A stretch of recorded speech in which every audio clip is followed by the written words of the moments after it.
तो देखो आज का जो अपना टॉपिक है ना, ये टॉपिक रहेंगे। एक तो सीखेंगे अपन डिसजॉइंट, क्या सीखेंगे? Disjoint sets. ओके। दूसरा अपन सीखेंगे क्या? डिफरेंस ऑफ सेट, क्या सीखेंगे? Difference of sets. तीसरा सीखेंगे अपन कॉम्प्लीमेंट्री, ठीक है। ये टॉपिक रहेंगे तीन। पहले मैं डिसजॉइंट सेट बताता हूँ। डिसजॉइंट में जैसे ये आपने वेन डायग्राम बनाया, तो इसमें एक ये है और एक ये, क्या मैंने दोनों को टच किया कहीं पे? कोई एलिमेंट कॉमन है? नहीं है ना। तो ये होता है डिसजॉइंट सेट, ठीक है। यानी कि ए इंटरसेक्शन बी निकालोगे तो दोनों के अंदर कोई एलिमेंट कॉमन नहीं आना चाहिए। बात समझ आ रही है? तभी क्या होगा? डिसजॉइंट होगा। जैसे मान लो मैंने कहा ए जो है 1 है, 2 है, 3 है, और कहा कि बी जो है वो 4 और 5 है, तो दोनों का इंटरसेक्शन बताओ क्या आएगा? क्यों? क्योंकि कोई भी कॉमन नहीं है। और अगर 5 आ रहा है तो ये सेट कैसे हो गए? डिसजॉइंट सेट हो गए। समझ गए?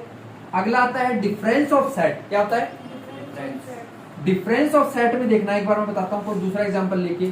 जैसे a माइनस बी है, ये डिफरेंस ऑफ सेट होगा, a का b से डिफरेंस, या b माइनस a निकालेंगे वो भी, ठीक है। इनकी खास बात ये होती है कि a minus b not equal to b minus a, कभी भी नहीं होता। ये बात सुना रही है? दूसरा पॉइंट ये, अगर मान लो मैं कहूं कि a इज इक्वल टू आपका नंबर है 1 2 3 4 और b इज इक्वल टू आपका नंबर है 2 3 5, क्या क्या है? अगर मैं ये कहूं कि a इंटरसेक्शन b बता दो जी, तो आप क्या बोलोगे? 2 और 3। क्या बोलोगे रितेश? क्यों? कॉमन है। अगर मैं कहूं कि a माइनस बी, क्या कह रहा हूं? तो ऐसे में आप ये कॉमन वाले नहीं बोलोगे, ऐसे में a के वो नंबर बोलो जो b में नहीं है।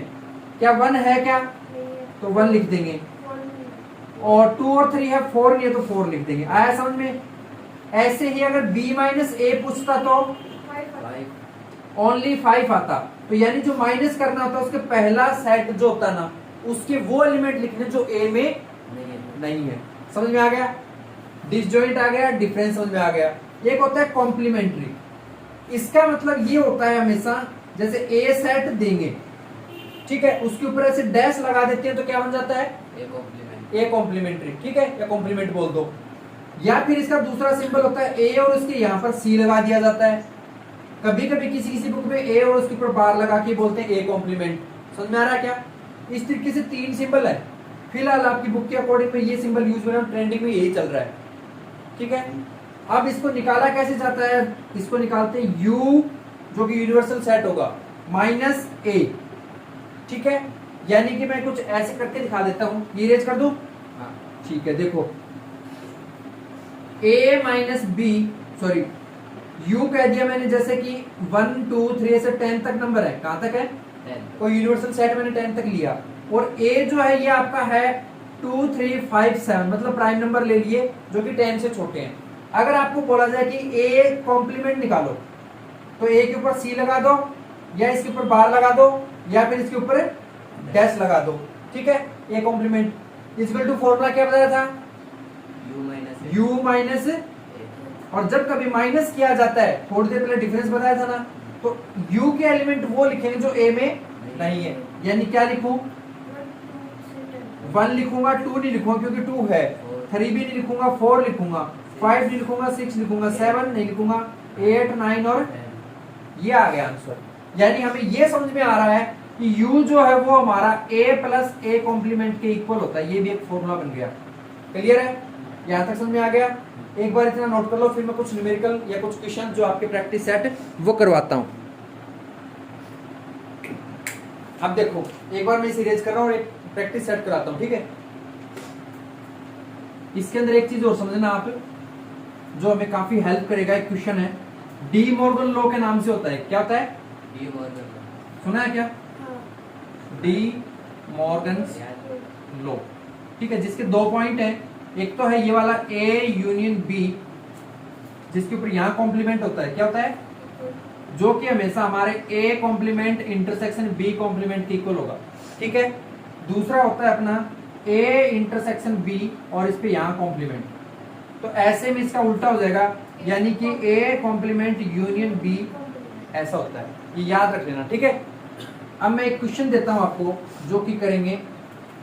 क्वेश्चन अपना कुछ इस तरीके से है, मान लो यूनिवर्सल सेट दिया है आपको 1 से लेकर 6 तक, कहां से लेकर कहां तक है, 1 to 6. ओके। और जो x है कोई अलग सेट है जिसकी वैल्यू है 1 2 3, क्या है, 1 to 3. जो y है वो है अपनी 2 4, क्या है, 4. और z जो है वो है आपकी 3 4 और 5, ठीक है। अब यहां समझने वाली बात ये है, फाइंड करो आप x डैश, क्या फाइंड करो, दूसरा फाइंड करना है आपको y डैश, तीसरा फाइंड करना है आपको z डैश, चौथा फाइंड करना है x यूनियन z और उसका कॉम्प्लीमेंट, पांचवा करना है हमें x कॉम्प्लीमेंट और उसका फिर कॉम्प्लीमेंट, ठीक है। और छठा करना है हमें x माइनस जेड और फिर कॉम्प्लीमेंट, और अगला करना है 7th जो है y माइनस जेड का कॉम्प्लीमेंट, और 8th करना है आपको z कॉम्प्लीमेंट और उसका होल कॉम्प्लीमेंट, ठीक है। ये करने से आपके सारे क्वेश्चन आ जाएंगे इस कॉन्सेप्ट में। पहला है x डैश, यानी कि u माइनस एक्स, हमेशा x डैश होता है नहीं होता, तो u के वो एलिमेंट जो x में नहीं है लिख दो। क्या क्या लिख दूं, देखो x में 1 2 3 है, तो 1 2 3 को छोड़ के लिखूंगा तो क्या आएगा रजनीश, बोलो 4 5, यानी कि इसका आंसर आ गया 4 5 6 x डैश का। समझ में आया फर्स्ट पार्ट का आंसर। सेकंड की तरफ बढ़ते हैं, y डैश निकालना है, यानी क्या होगा, y dash is equal to u minus y, लिखेंगे y के वो एलिमेंट जो u में नहीं है लिख दो, y dash is equal to 2 और 4 को छोड़ दो, 2 और 4 को छोड़े तो क्या बचा, सिंपल 1 3 5 6, यही होगा, ठीक है।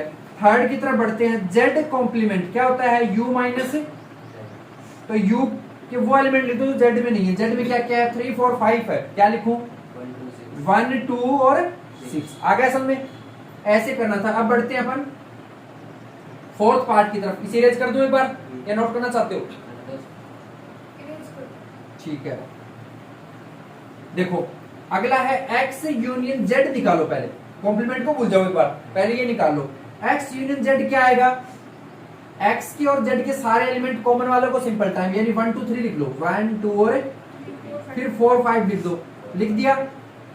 अब अपने को कॉम्प्लीमेंट निकालना है, क्या फॉर्मूला होता है, x यूनियन z, इस पे कॉम्प्लीमेंट है तो u में से माइनस कर देंगे, किसको, x यूनियन z को कर देंगे, u की वैल्यू वो जो कि x यूनियन के अंदर नहीं है, कौन नहीं है, ओनली 6 है, वो नहीं है, तो 6 यहां लिख देंगे।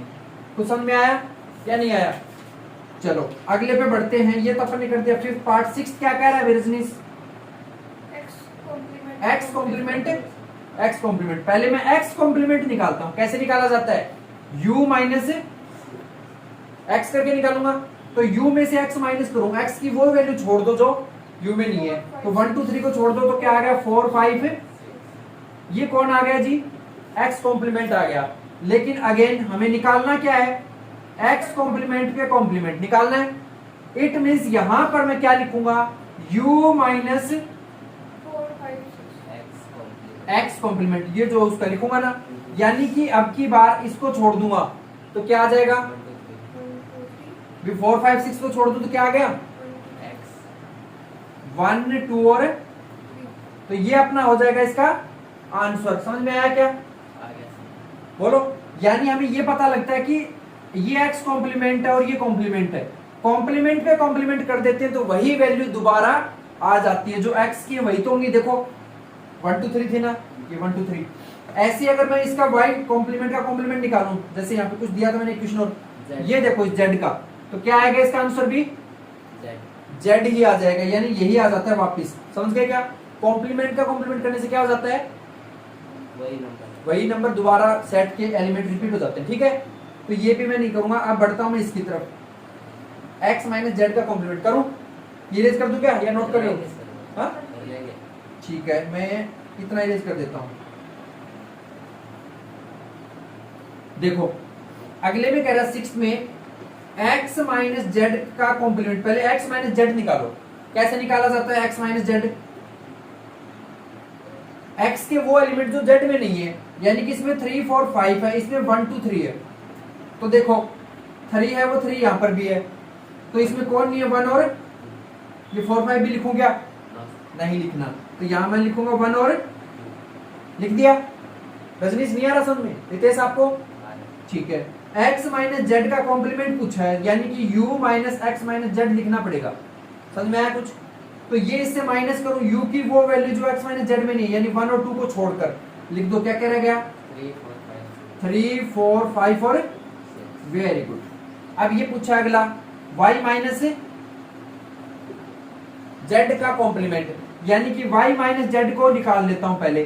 तो y की वो वैल्यू जो z में नहीं है, कौन कौन है? 2 4 है और इसमें 3 4 5 यानी कि 2 नहीं है, तो क्या लिख दूंगा? ओनली मैं अब कॉम्प्लीमेंट निकालता हूं। y माइनस जेड का कॉम्प्लीमेंट क्या होता है? 1 u minus y minus z, यही तो होगा। अब u की वो वैल्यूज जो इन दोनों में नहीं, यानी कि 2 को छोड़ के सभी लिख देंगे। क्या क्या लिखूं? 1 3 4 5 6, और ये लास्ट वाला जो z का z पूछा, ये क्या आ जाएगा वापिस? ये ऑलरेडी डिस्कस कर चुका हूं। अब मैं कुछ आपको घर के लिए काम दे रहा हूं, वो नोट करो और उसे सॉल्व करके दिखाना, ठीक है?